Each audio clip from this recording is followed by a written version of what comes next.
Hey zusammen und willkommen zu einem kleinen Infovideo bzw.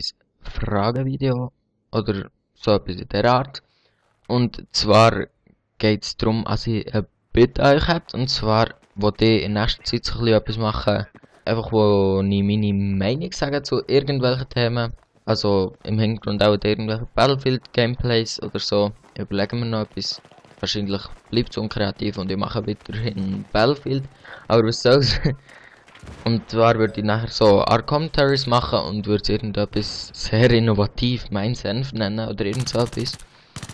Und sage einfach meine Meinung zu verschiedenen Themen, die von euch vorgeschlagen werden.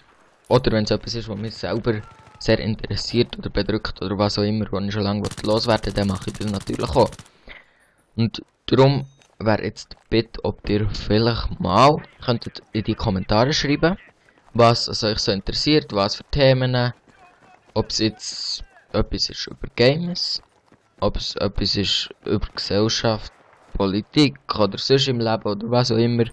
Einfach irgendein Thema, das euch interessiert und ich gebe meinen Senf dazu ab. Einfach so ein bisschen mal etwas Neues. Ich laube gerne so ein bisschen meine Meinung raus.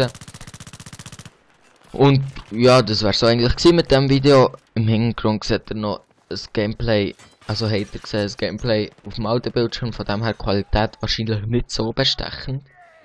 Und bei den Dead Island Folgen wird es auch noch ein langes Zeitchen bei nicht HD bleiben, aber was soll's, das ist ja hier nicht das Thema und darum sage ich hier mal Tschüss zusammen.